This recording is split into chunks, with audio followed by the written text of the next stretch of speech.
Bon bah les gars, on l'attendait ce match, hein. Ça faisait un an qu'on l'attendait de nouveau de revenir au huitième de finale. Le match à élimination directe, Ligue des Champions. Et on s'est fait manger les gars, on s'est fait graille salement. Mais bon, on s'en sort bien, on finit par un score de 2-1 avec le fameux but à l'extérieur. Tout est encore jouable pour le match retour. Et puis surtout en Ligue des Champions, hein, on sait que c'est toujours des phases de domination, se faire dominer, subir la tempête. Donc repartir d'un mauvais match comme ça avec un 2-1 à l'extérieur, on va dire que c'est pas mal. On va voir le verre à moitié plein, mais c'est vrai qu'il y a quand même beaucoup de choses à redire. Et on va voir ça tout de suite. Déjà, on va démarrer avec la formation, la compo. Tuchel, il nous a sorti un 3-4-3 ce soir. Apparemment, il avait le même contre Dijon, c'est ce qu'il a dit après le match. Moi, c'est la première fois que, depuis bien longtemps, que je vois Paris jouer avec trois défenseurs. Quand on a vu la compo au début, on s'est dit que ça allait être le 4-3-3 classique de Ligue des Champions qu'on a pu avoir en Ligue des Champions avec Marquinhos en sentinelle devant la défense, mais pas du tout. Donc quand le match a démarré, on a bien vu que c'était une défense à 3 avec les latéraux un peu plus haut et les trois fantastiques devant qui n'ont pas été très fantastiques ce soir. Et donc c'était l'option choisie par Tuchel. Bon bah beaucoup vont dire que ils savaient que c'était pas la bonne solution. Bien évidemment, tout le monde serait des meilleurs coachs que Tuchel, tout le monde était des meilleurs coachs qu'Emery, tout le monde était des meilleurs coachs que Blanc. Mais bon, c'est l'option qui a été choisie par Tuchel, qui dit qu'on n'aurait pas mangé plus en faisant notre 4-4-2. Mais c'est vrai que c'est assez étonnant. On s'est quand même entraîné des mois et des mois sur ce fameux 4-4-2 et pour revenir à ce 3-4-3. C'est vrai que c'est étonnant, mais bon, c'est ce que le coach a choisi. Et il a donné ses raisons. Après, ce qui est quand même bien avec Tuchel, c'est qu'on ne peut pas dire qu'on ne sait pas pourquoi il fait ci ou ça. Il y a toujours des raisons derrière ce qu'il fait. Là, il l'a annoncé directement. En gros, ce qu'il voulait dire, c'est qu'il ne le sentait pas. Il a joué la défensive. Il a calqué son système sur celui de Dortmund. En gros, on a joué petit bras. En général, c'est les gros qui imposent leur jeu. Bah, là, ce soir, on a calqué notre système sur Dortmund parce qu'on a eu peur de Dortmund. On avait sûrement raison. Franchement, Dortmund, c'était dangereux. Et puis, je pense que le coach, il doit sûrement mieux connaître Dortmund que nous. Et voilà, donc il a choisi cette option. Et je pense que trois défenseurs sur le fameux Haaland, c'était pas de trop. C'était vraiment pas trop. Quel monstre ce Haaland. C'est incroyable. Moi, j'ai franchement un attaquant qui pèse autant sur des défenses. J'ai jamais vu ça depuis Drogba, époque Marseille. Je sais pas si vous vous souvenez, le mec faisait tout seul. Là, ça n'a rien à voir. Il a une vraie équipe derrière lui, mais c'est sacrément impressionnant, surtout pour son âge. Au-delà de ces deux buts, ces deux très beaux buts, il est vraiment dangereux, il fait vraiment peur. Là, franchement, on va pas endormir pendant 3 semaines. Là, nos défenseurs, là, ils vont faire des cauchemars de Haaland pendant 3 semaines. Faut espérer là que tous les mauvais sorts, là, les marabouts, tout ça, là, envoyez tout sur Haaland. Là, faut vraiment pas qu'il joue au match retour. Le mec est trop dangereux. En plus, si on doit faire le jeu, marquer et tout, non, c'est trop, un mec comme ça sur le dos, là. Oh là là, c'est vraiment trop dangereux. Donc, non. En plus, derrière, ils ont des mecs costauds aussi. Donc, avec lui en plus devant, non. Là, franchement, c'est. Lui, j'ai jamais vu ça. Non, franchement, j'ai jamais vu ça. Le mec, il a 19 ans, c'est un monstre, c'est un pur monstre. Le mec, il est dopé en Russie. C'est le même mec que dans Rocky, là. Non, t'es fou, c'est trop dangereux à Londres. Donc, Dortmund, comment ils ont joué? Bah, Dortmund, ils ont été très malins. Dortmund, ils ont été très malins. Ils ont des défenseurs pas très mobiles, donc ils ont pas joué trop haut. Et donc ils nous ont bien contenu plein axe. Nous, bien évidemment, on joue en 4-3-3, donc on n'a que deux vraiment ailiers. Nos arrière latéraux qui n'ont pas beaucoup pu monter, ou même les moments où ils ont pu le faire, ils n'ont pas vraiment été servis. Nos attaquants, ils ont pas arrêté de chercher dans l'axe. Beaucoup de touches de balles dans l'axe. Les longs ballons derrière la défense, alors que les mecs, c'est des grands dadés pour Mbappé, compliqué. Il n'y a rien qui est passé. Franchement, il n'y avait aucun jeu, chaque joueur offensif était loin les uns des autres. Donc, bien évidemment, en Ligue 1, il y a moyen, tu peux toujours crocheter un mec, faire une différence et te rapprocher de ton coéquipier pour pouvoir combiner. Mais là, ce soir, c'était compliqué. Quand t'as pas un vrai jeu collectif en place, quand ça joue le très haut niveau, les qualités individuelles d'élimination, ça marche pas. Là, les mecs, ils étaient tous à 3 sur Neymar, ils étaient à 3 sur Neymar. Neymar qui revient à la compétition, là, on l'a ressenti, il était quand même moins en jambes que sur ses derniers matchs avant sa petite blessure aux côtes. Et donc là, non, non, ça a pas loupé là, franchement, on pouvait rien faire. Franchement, on s'est fait vraiment manger offensivement, on n'a rien proposé. Ouais, faillite individuelle, mais moi j'ai envie de dire surtout faillite collective. Franchement, que ça aurait été ce système ou un autre, là, les mecs devant, c'est pas possible. Là, trop de touches de balles comme ça, mettre des longs ballons dans le dos, c'est quoi l'objectif quand t'as des joueurs comme les nôtres? Franchement, j'attendais mieux de nous. Et donc voilà, nous, franchement, ça à chaque fois dans l'axe. Et franchement, les Dortmund, ils étaient bien regroupés dans l'axe. On n'a jamais écarté le jeu. Et puis, de toute manière, si on écartait le jeu, il n'y avait pas un neuf pour pouvoir mettre sa tête ou quoi que ce soit. Nos milieux de terrain non plus, hein, avec les petits gabarits qu'on a. Donc, non, c'est vrai que l'option, c'était quand même foireux. Au niveau offensif en tout cas. Au niveau défensif, il faut dire que ouais, bah, on a pris que 2 buts devant une équipe qui aurait pu en mettre plus, qui était en grande forme. Mais ouais, là devant c'est catastrophique. On n'a pas eu une occasion du. Tu sais, on a eu des petites actions, mais franchement c'était vraiment limite. Et non, et Dortmund, non, Dortmund, ils ont fait leur match. Mais voilà, donc après, on sort quand même avec un 2-1, comme je le dis, contre une équipe qui a très bien joué. Peut-être que eux ils vont s'en mordre les doigts aussi. Peut-être qu'eux, ils se disent que ouais, là, c'était leur match, ils ont tout donné, ils ont fait un super match, ils ont gagné que 2-1, ils peuvent peut-être avoir peur. Et on a de la chance, parce que ça nous a pas souri ces dernières années, mais le fait d'avoir 3 semaines entre les deux huitièmes, le match aller et le match retour, ça va peut-être nous aider, ça va peut-être nous remettre bien, et peut-être que Dortmund sera un peu moins en forme d'ici là. Après, ils vont peut-être récupérer des joueurs, mais ça se joue beaucoup à la forme physique. Donc là, franchement, là, les mecs, ils étaient au taquet à Dortmund, hein. Franchement, Witzel, Emre Can qui revient là, qui jouait pas à Dortmund, à la Juve. Franchement, les deux là, ils avaient vraiment les cannes au milieu et puis devant le monstre quoi. Le monstre et Sancho, bah Sancho, on s'attendait il a fait ce à quoi on s'attendait de lui, hein. Beaucoup de percussions. Et bah Dortmund, on va regarder rapidement individuellement. Là, on va parler un peu de Dortmund. Derrière, ils ont tous fait leur match. Franchement, Zagadou, il était beaucoup plus mobile que je pensais. Un gros gabarit comme ça. Franchement, les changements de direction et tout de Di Maria, il a rien fait du tout hein, face à lui. C'était compliqué. Et Hummels et Piszczek, ouais, ils ont fait leur match, hein, ils jouaient assez bas, ils étaient en place. Et voilà, vu qu'il y avait un bon bloc équipe, ils n'ont pas eu besoin de faire de grandes courses ou quoi que ce soit pour nous bloquer.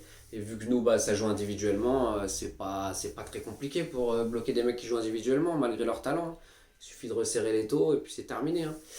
Donc voilà, et puis milieu de terrain, non, les deux là dans l'axe, Witzel et Chan, comme je disais, Emre Can, franchement, non, ils étaient vraiment affûtés, ils ont ratissé à mort et ça allait vite vers l'avant. Bon, techniquement, c'est pas les meilleurs des milieux, mais non, ils ont fait le taf. Sur les côtés, bah en gros, c'est ça. On a pu voir ce soir un 3-4-3 contre un 3-4-3. Sauf qu'eux, ils avaient vraiment un 3-4-3 avec des arrières latéraux vraiment qui ont attaqué. Et nous, nos arrières latéraux, ils ont. Ouais, on sait pas trop. Ils attaquaient, ils se défendaient. Ils ont pas fait un mauvais match individuellement, les deux, on va revenir. Meunier et Kurzawa, mais voilà, dans le système, c'était compliqué. Ils étaient esselés sur le côté, il n'y a pas de solution. Normalement, le piston droit, piston gauche, en gros, c'est la dernière rampe de lancement. Ça combine, ça combine. Après, il y a un décalage et ils sont capables de faire le boulot. Mais Meunier ou Kurzawa, et en général, il y avait du monde devant eux, donc c'était compliqué. Voilà, et puis devant pour Dortmund, Sancho, comme j'ai dit, il a fait son match comme on s'attendait. À beaucoup de percussions, il a été dangereux. Hazard, on l'a moins vu, Hazard. Il a joué proprement, mais on l'a moins vu. Après, il s'est mis au service de son collectif. Avec les talents qu'il a à côté de lui, c'est tout à son honneur. C'est malin de sa part. Et Haaland, voilà, hein, le mec, il est monstrueux. Le Haaland, c'est incroyable. Il fait trop peur.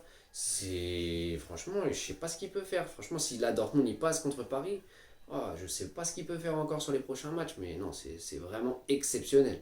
Moi, franchement, j'ai jamais vu ça depuis Drogba, époque Marseille. Un attaquant comme ça qui pèse autant sur les défenses. Dites-moi là si vous avez d'autres attaquants en tête là récemment franchement, en plus, le mec, il arrive là, il a 19 ans. C'est extraordinaire. En tout cas, voilà. Donc, voilà pour Dortmund. Donc, on va passer par Paris. Gardien de but. Navas, franchement Navas il nous a sauvés au début. Au début c'était chaud, il a sorti des situations très dangereuses. Sur un centre très dangereux au début, la frappe de Sancho. Donc Navas franchement super rassurant, ça fait toujours du bien de l'avoir en Ligue des Champions. Tu vois, on prend que 2-1 sur un match comme ça. Il est en partie responsable d'avoir sauvé la baraque. Au niveau des défenseurs, franchement, j'ai pas tant de critiques à émettre que ça. Ah, et c'est sûr, ils ont pas fait un match de fou. Marquinhos, heureusement qu'il était de retour. Franchement, il a quand même fait du bien. Mais voilà, hein, on s'est mangé beaucoup de vagues. Mais individuellement, d'un point de vue duel, etc., bah, ils ont fait ce qu'ils ont pu. Hein. Haaland, il est vraiment trop fort. Après, il n'y a pas d'erreur vraiment manifeste. Hein. Voilà, donc j'ai pas grand chose à dire sur les défenseurs. C'est vraiment le collectif globalement quoi, qui était vraiment pas bon. Hein. Le village était vraiment pas bon. Après, milieu de terrain, bah, bon, on va commencer par les latéraux, parce que c'était plutôt quand même des défenseurs. Kurzawa, franchement, il a grave fait son match. Franchement, il manquait plus que là, quand il a fait sa percée, qu'il fasse une passe correcte.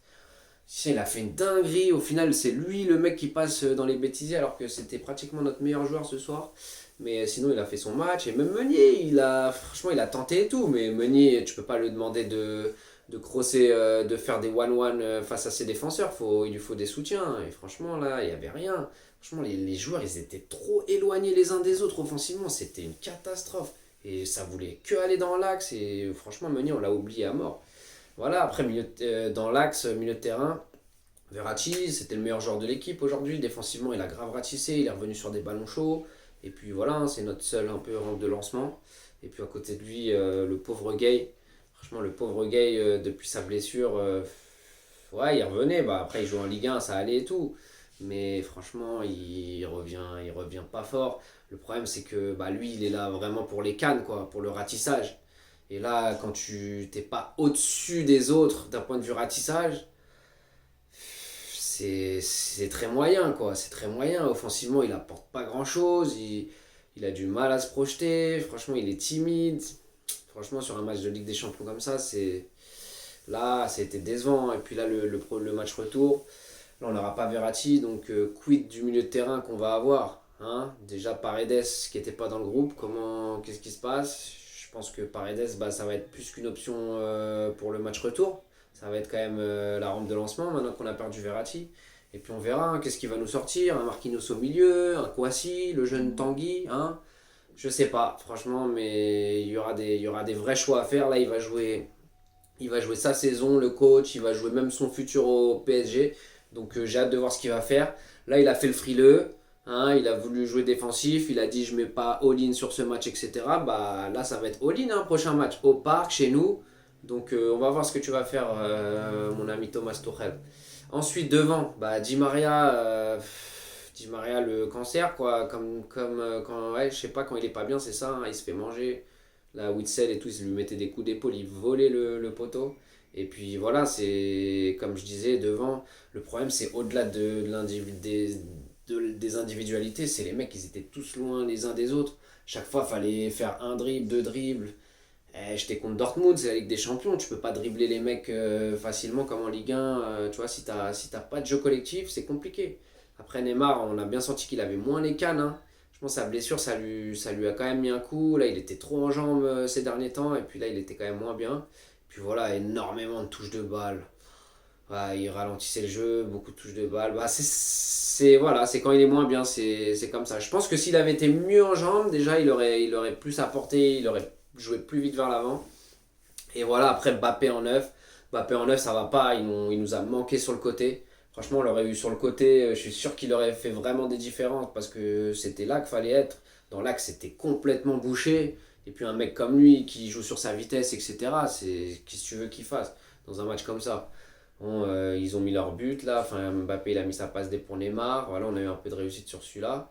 Heureusement ce but il nous laisse vraiment envie. Mais voilà, voilà même Mbappé, je sais pas trop quoi dire, il a pas fait un bon match, mais bon s'il avait été mis dans d'autres dispositions, il aurait peut-être pu faire mieux. Mais voilà. Après, je pense que le problème aussi, pourquoi on n'arrive pas à développer un jeu collectif, c'est d'avoir des joueurs comme ça. Il y a un moment, quand tu as des joueurs comme ça, le coach, Je sais pas s'il essaye de créer un jeu collectif et il n'y arrive pas, ou si c'est carrément le fait de se dire voilà, j'ai des grands joueurs, ils en font un peu qu'à leur tête, c'est à eux de trouver les solutions. Parce qu'au final, en vrai, le jeu collectif, Di Maria, Mbappé, Neymar, ils ont l'habitude de jouer entre eux. Donc à un moment, c'est des grands joueurs, eux aussi, ils peuvent prendre leurs responsabilités. Donc il y a le système, la création du jeu collectif, compliqué. Il était où le problème? Dites-moi là, franchement, faut me dire là, je suis un peu perdu. Je me suis un peu perdu là dans cette vidéo, hein. C'est pas évident, hein, faut se remettre, hein. Tu sais, quand on vit la Ligue 1 toute l'année, un gros match comme ça, où on subit des pressions là comme ça tout le match. Waouh, faut se remettre les gars, hein. Franchement, c'est pas évident, hein. On va y réfléchir, on va y réfléchir. Sûrement que demain on pensera différemment et la semaine prochaine on pensera encore différemment. En tout cas, ça fait quand même du bien de revoir un gros match. Le match retour, la pression, on n'est pas dans une situation où on peut manger une remontada. On va être chez nous, donc vas-y, il y a tout à faire et j'espère qu'on vivra un grand match. En tout cas, les gars, euh, c'est ça, les gars. Franchement, là, faut se poser là un peu. Franchement, là, faut se poser, les gars. Là, faut manger un truc, faut se remettre. Et puis voilà, après, c'est la Ligue 1, quoi. On va reprendre la Ligue 1. Ça va être nul. Franchement, c'est bien quand même la Ligue des Champions. Même quand on se fait taper, il y a un vrai truc, quoi. On vit des vraies émotions, quoi, les gars. Putain. Le match retour, j'espère que j'y crois, j'y crois. Franchement, s'en sortir, perdre 2-1 alors que t'es mauvais comme ça, alors que l'adversaire fait un gros match comme ça, au final, c'est pas si mal. Donc, on va espérer. En attendant, abonnement, partage, pouce bleu, la cloche pour recevoir les notifications. Comme ça, t'es là, tu vois, tu passes un mauvais moment, c'est la déprime, tu vois, tu regardes la Ligue 1, c'est pas bien. Et puis, tac, tu reçois la notification, bam, Paris by Tizi, petite vidéo, tu cliques ça, tu passes un petit moment sympa. Et voilà, on se revoit au prochain match. Bra